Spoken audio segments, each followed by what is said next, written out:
Welcome.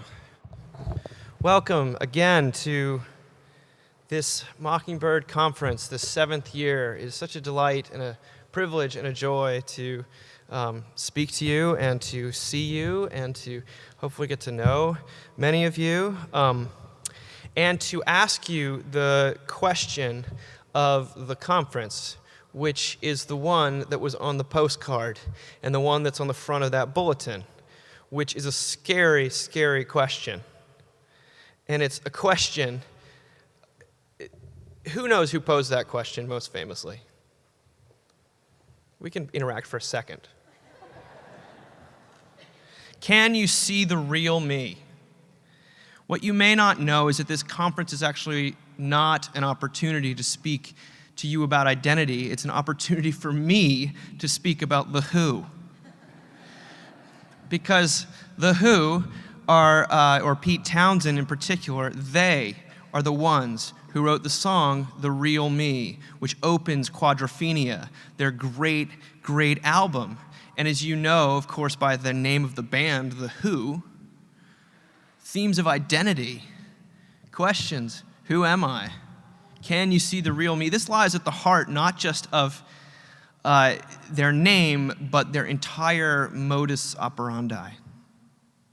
And can you see the real me? That song, you have a young man named Jimmy that is sort of the central character of Quadrophenia, and Quadrophenia refers to the fact that he's got 4 distinct personalities as represented by The Who. It actually works, especially if you listen to it. The synthesizers are incredible. And he's kind of having a nervous breakdown because he doesn't know who he is. And in that song, he talks about going to ask his mother, Mom, can you see the real me? He asks a doctor, a psychiatrist, can you see the real me? I want someone to give me an answer.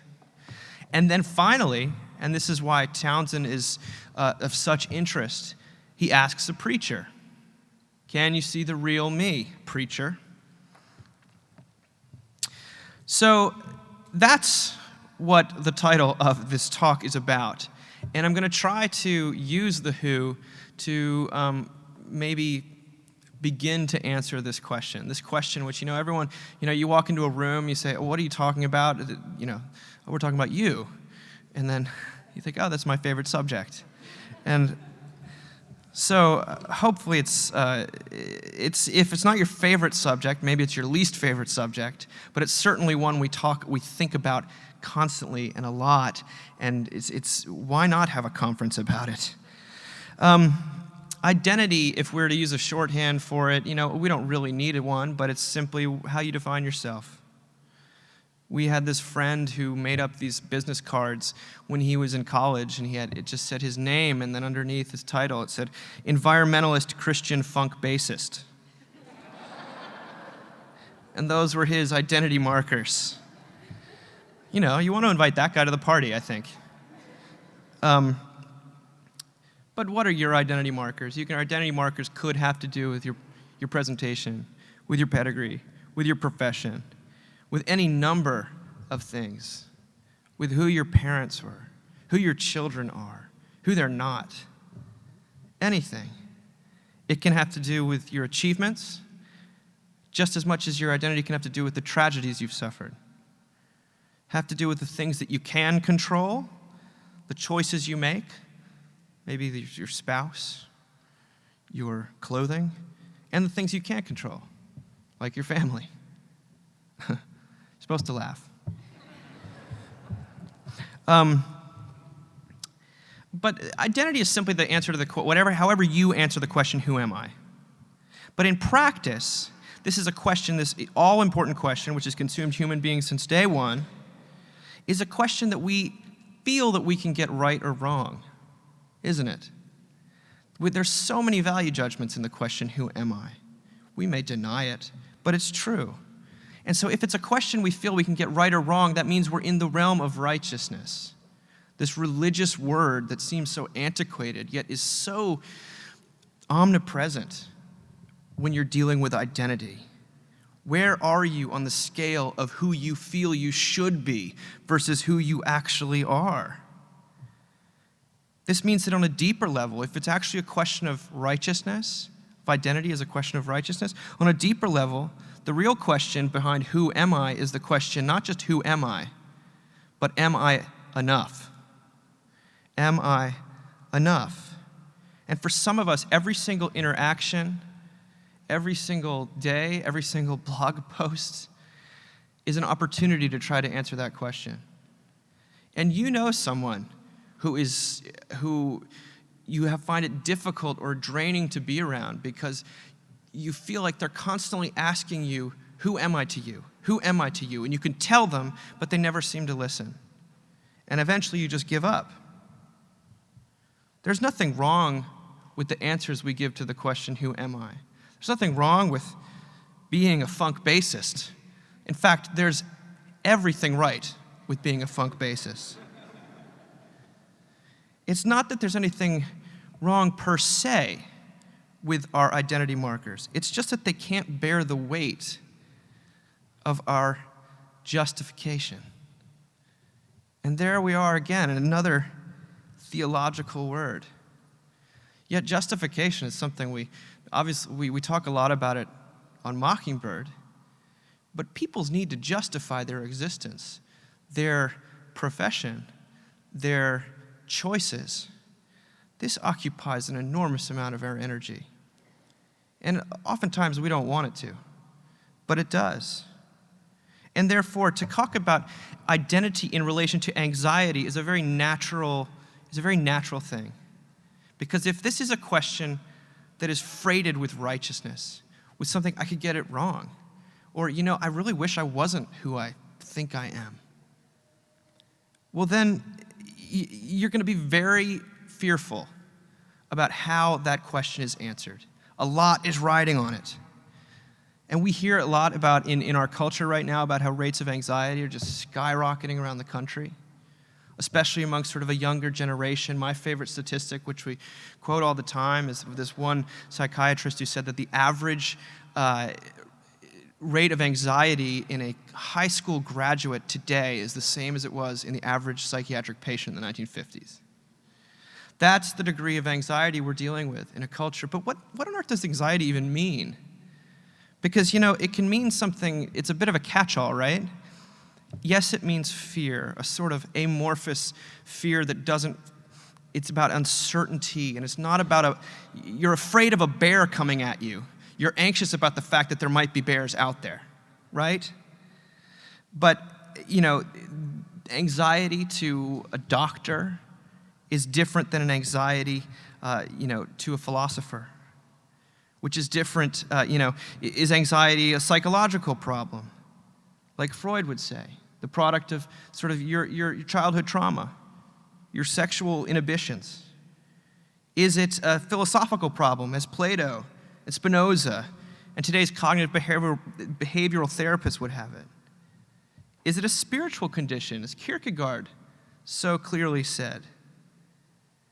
Or is it, as so many cultural commentators from Auden and Camus to Tim Kreider, who we'll hear from tomorrow, is it a cultural condition, a function of the times we live in and the structure of our society? These are the questions about anxiety. Well, tonight, I'm not going to answer them, but I am going to suggest 3 different ways that we think about anxiety as it's related to our identity. The first way is the most prevalent way, the easiest one to write about, frankly, and that is what John was speaking about just recently. It's called presentation anxiety. And presentation anxiety, how you are perceived by other people, your anxiety is about that. That is probably in an age of social media and technology where we're constantly presenting ourselves 24/7 to the world. And if you're not doing it, then your children are, or you're doing it in maybe a way that you're not aware of.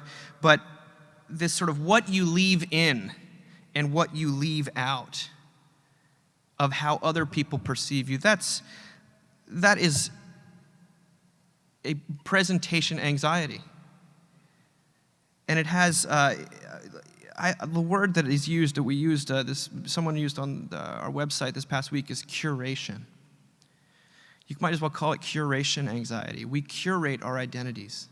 What we allow people to see, we select what we want them to see and what we don't want them to see.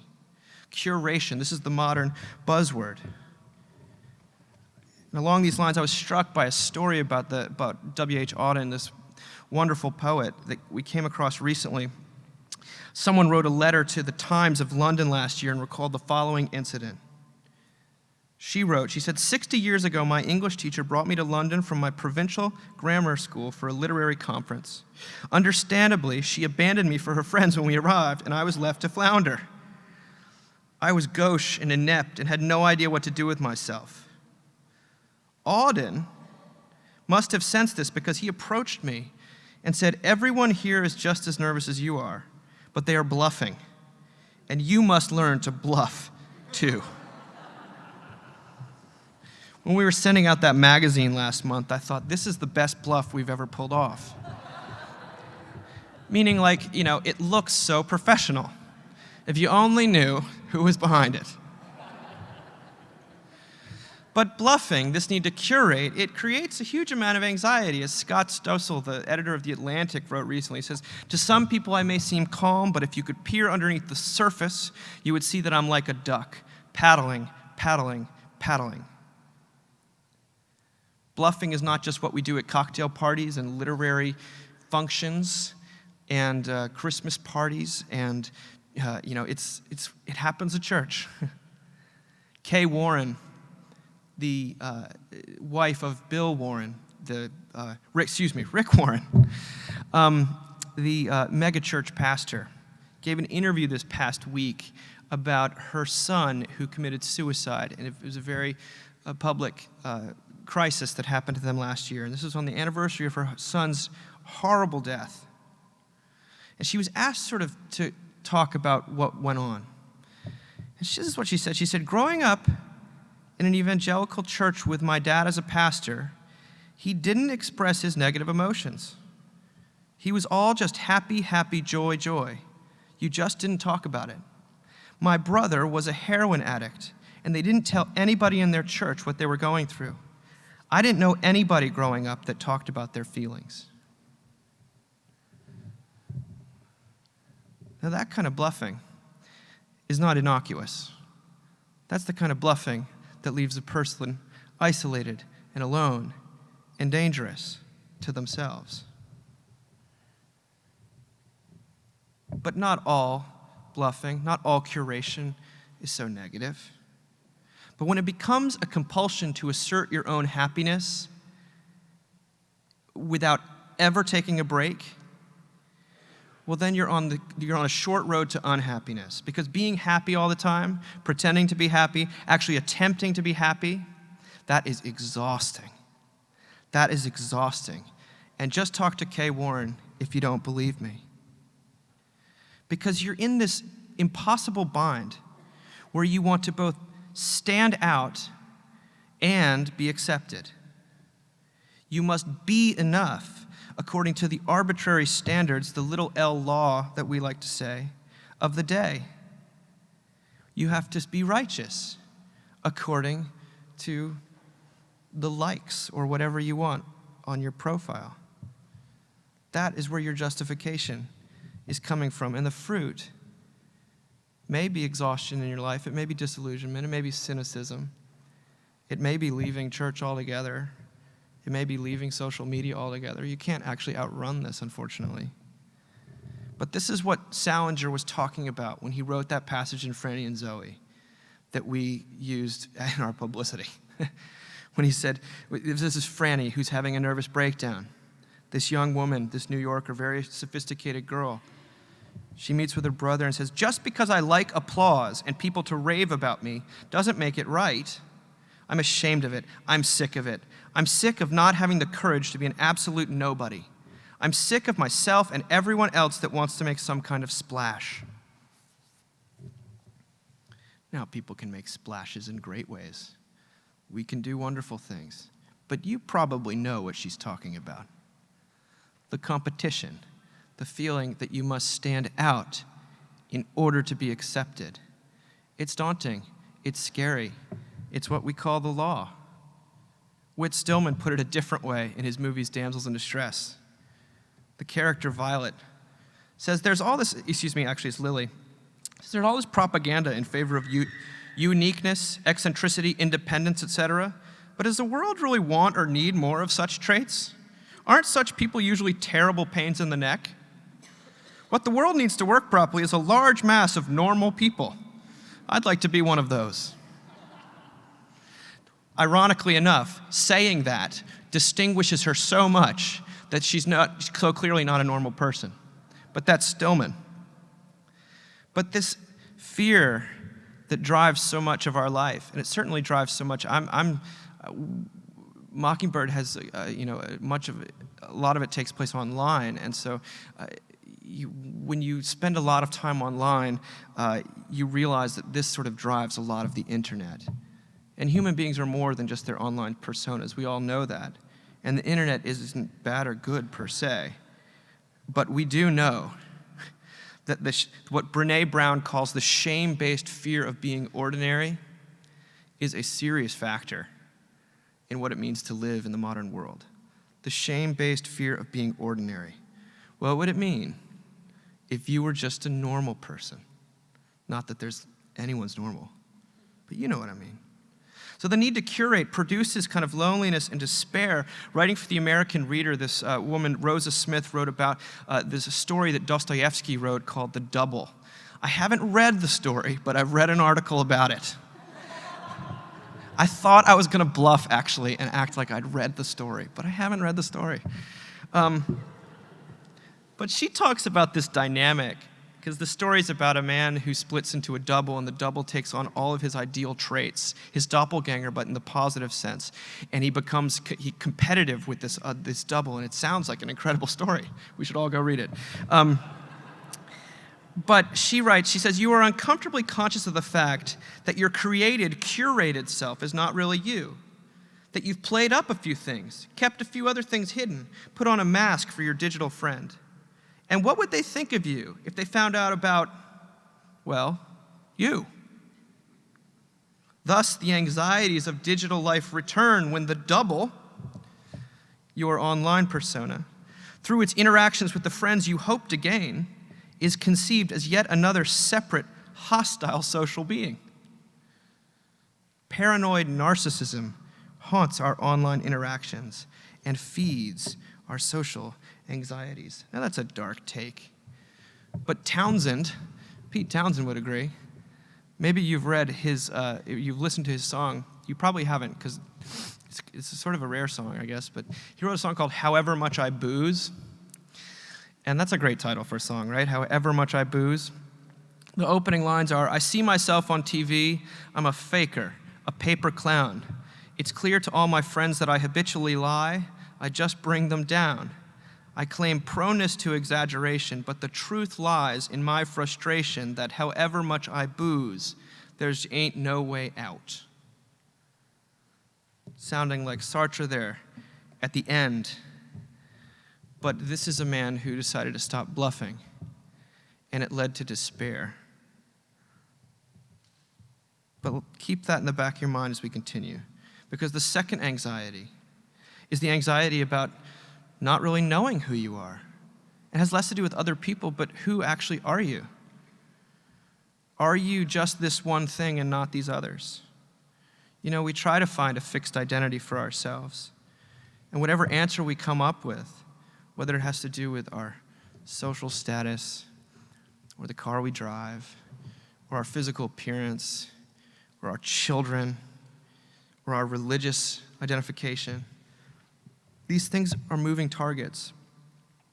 Maybe it's enough for a while, but then it changes.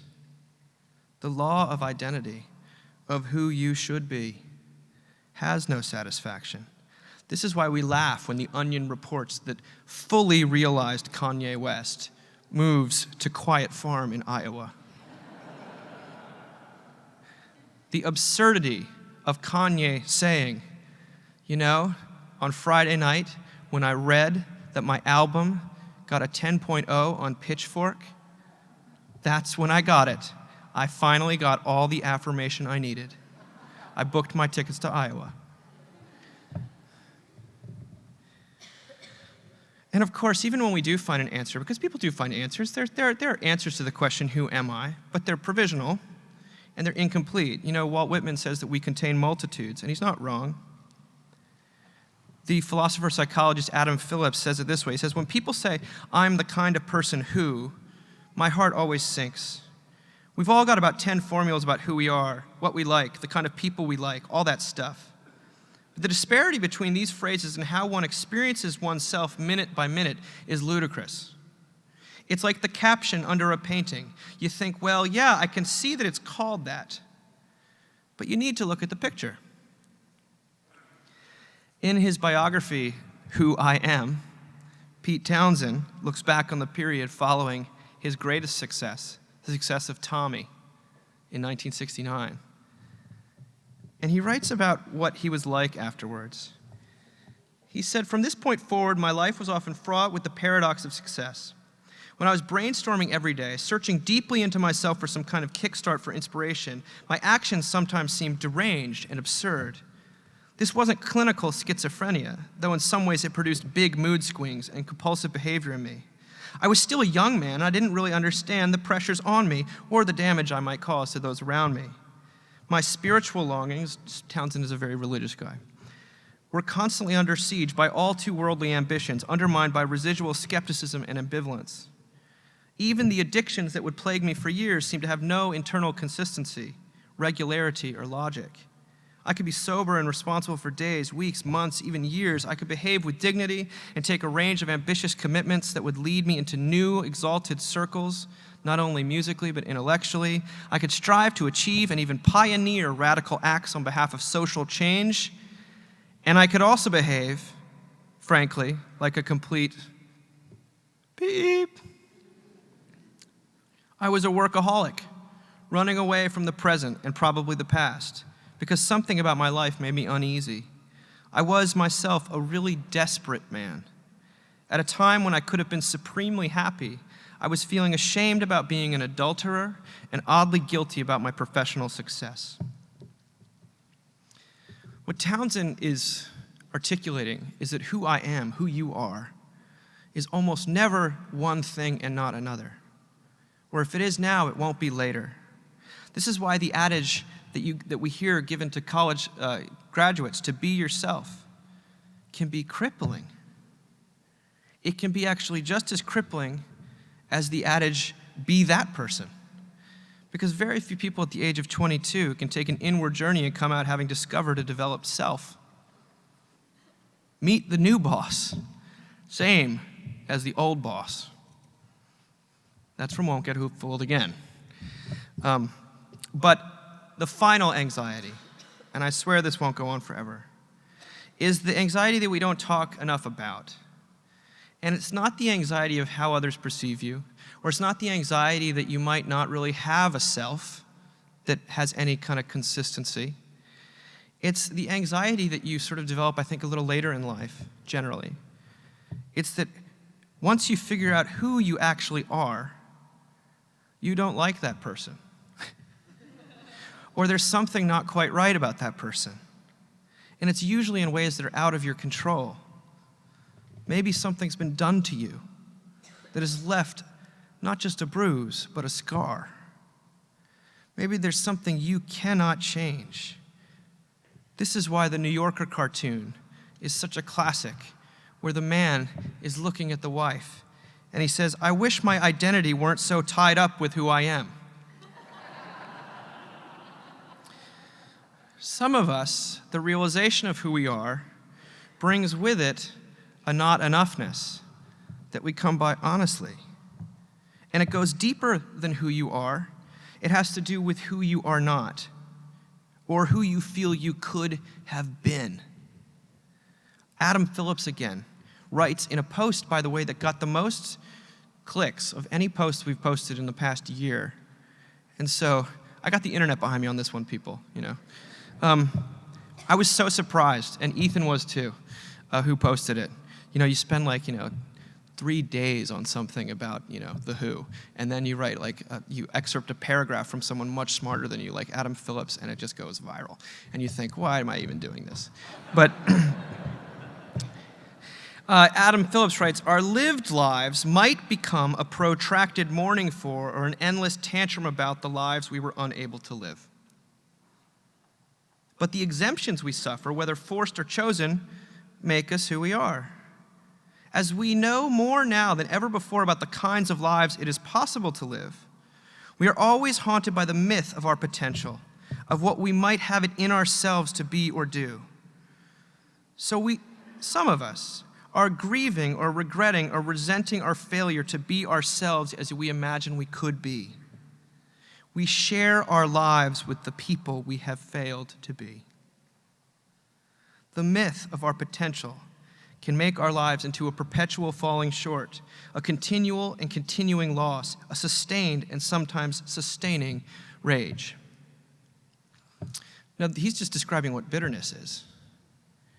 But he's describing what Judith Shulevitz, writing for the New Republic, calls the myth of the counterfactual. It's what Tim Kreider calls the referendum. That the reason people fall out of touch in midlife with their closest friends is because you started at the same point. And by the time you're 35, their direction in life represents a total judgment on yours. I'm sorry. You look around and see others who have taken different paths, and they represent a potential self. Someone who decided not to have kids. Someone who never got married. Someone who went to business school and didn't start a nonprofit at the bottom of the recession. Regret becomes a dominating sentiment in this form of existence. And when we run into people like this, we are inspired to justify ourselves. We have to justify our directions and our decisions with renewed vigor to validate ourselves even at the expense of others. Remember what Ray Davies, the singer for the Kinks, said in 1967? He was 27 at the time.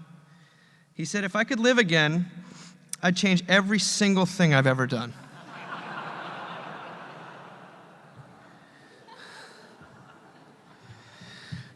This is all sort of a lengthy way of saying that justification,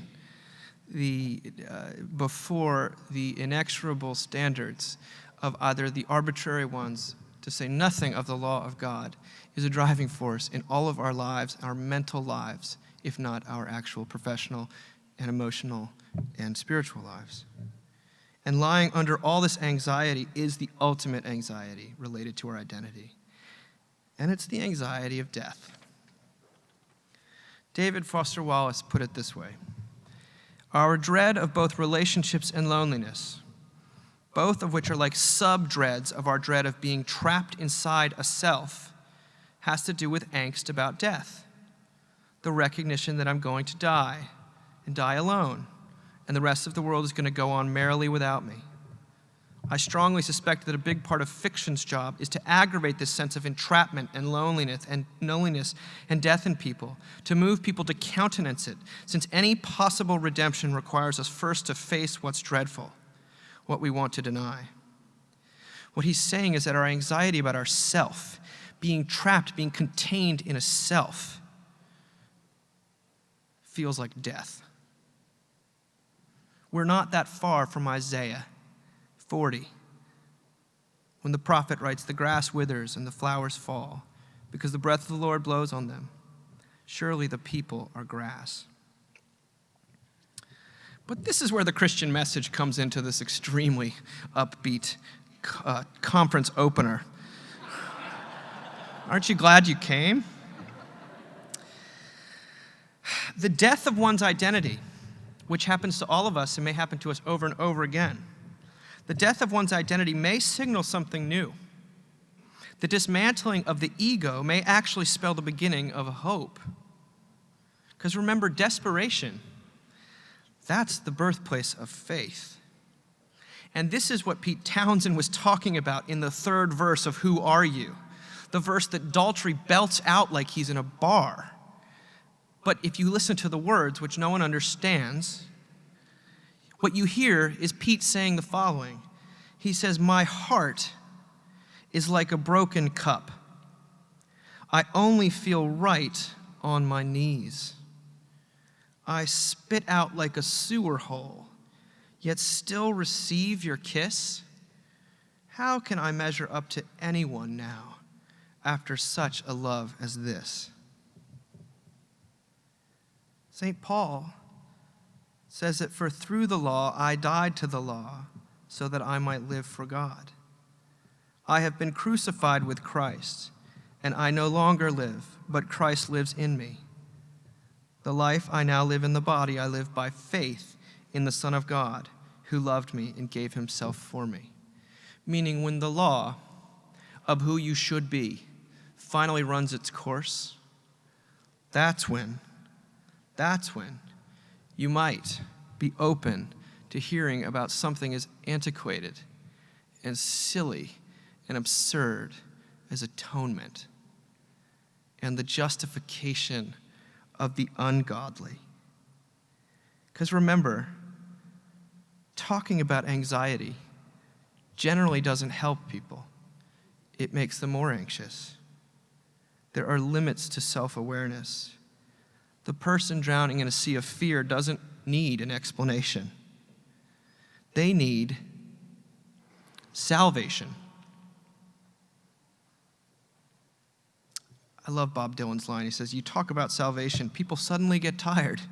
They got a million things to do. They're all so inspired. Every time I use the word salvation, I think about that.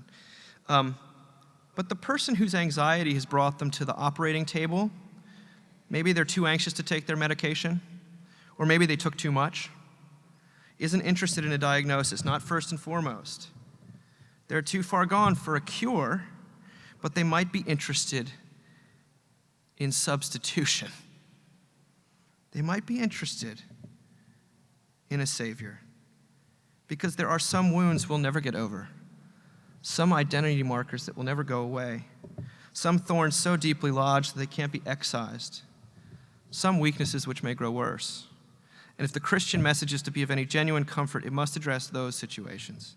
It must address the impasse. You know, one of my favorite passages about identity in the Bible is when Jesus in John meets Nathanael. When Jesus saw Nathanael approaching, he said of him, "Here truly is an Israelite in whom there is no deceit." Nathanael, taken aback, says, "How do you know me?" Jesus answered, "I saw you while you were still under the fig tree before Philip called you." Then Nathanael declared, "Rabbi, you are the Son of God. You are the King of Israel." Something about being known in your hiddenness, in your shame-based fear of being ordinary, and being loved, being approached, being embraced, is electric and changes everything. And that is grace. That is one-way love. And it renders the question, who am I, a little less important. This is why Kay Warren, later on, in talking about who we are as Christians, or what it might be to live in a church, she says, I told Rick, after growing up in that background, when we pastor a church, even if I have to stand on the rooftop of that church, I will tell people that we are just like everybody else. We are sinners. We are broken. There are some days I'm not even sure God exists. Some days I feel like this is a big cosmic joke. We need God to get through every single day. That is a woman who has heard, at least, about the freedom to be a nobody, which is also the freedom to be a somebody. It is the difference between approaching life from salvation rather than for salvation, from approaching life from our acceptance and not for our acceptance, from love and not for love. Of course, this is not something I can talk about or someone can talk to me about, and it can be grasped. We find it impossible to give up our identity markers. As one theologian wrote, our death-infected neurosis is too powerful. We refuse to take up our cross, or as Auden puts it, to climb the cross of the moment and allow our illusions to die. Our ego is in the driver's seat. But this is where Good Friday comes in. Because the reality of Good Friday is that Jesus did become a nobody. He did let go. He was treated as the lowest of the low. No recognition, no affirmation, no thank yous. He was crucified. And he was crucified. He suffered the brunt of our ego management, assertion systems of feeling good about ourselves, of the self, of all of our aspirations to be somebody. And there's something here, some gift, some mysterious act of grace by which we are given a new identity, not an improved identity, a new one. Adopted children. Some of you watch Parenthood, Jason Tatum's show. 2 weeks ago was an extremely powerful episode where young Victor, who's been adopted by Joel and Julia Braverman, this couple that is going through a separation, he is given a phone by his father. And the phone causes enormous conflict between the two parents who are trying to work things out. And one day, Victor comes up to his dad. He says, "I don't want this phone anymore. You can take it back. I don't want it." Joel looks at him and says, "What's going on?" "Well, do you think if you take the phone back that Mom will stop being mad at you?" Joel looks at him and says, "Buddy, I messed up, okay? Not you. I should have communicated more with your mom. And that's my fault. We're just trying to figure this situation out, the adults too." The kid says, "But is it my fault that you and Mom got separated?" "Absolutely not," Joel responds. Victor says, "'Cause Sydney, his sister, said that before I moved in with you guys, everything was better." Joel said, "Okay, first of all, you didn't just move in with us. You understand me? You came to be our son. That means that no matter what happens, no matter what you do, no matter who you become, for the rest of your life, your mom and I are not going to stop loving you, no matter what."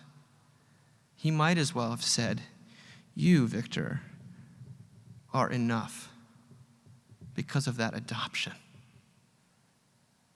Quadrophenia ends with a completely broken down Jimmy, driven to the point of suicide, alone on a rock in the middle of the Brighton coastline. He's about to throw himself into the water when the skies open up and it begins to rain. And young Jimmy, all of a sudden, is born again. And Townsend makes this very clear. It's not subtle. He says, "I can't sleep and I lay and I think, the night is hot and black as ink. Oh God, I need a drink of cool, cool rain. Love, rain o'er me, rain o'er me. Love, rain o'er me." This waters of baptism fall on this conflicted, quadrophenic personality who has been driven to death. And that, we find out, is where God is. Amen.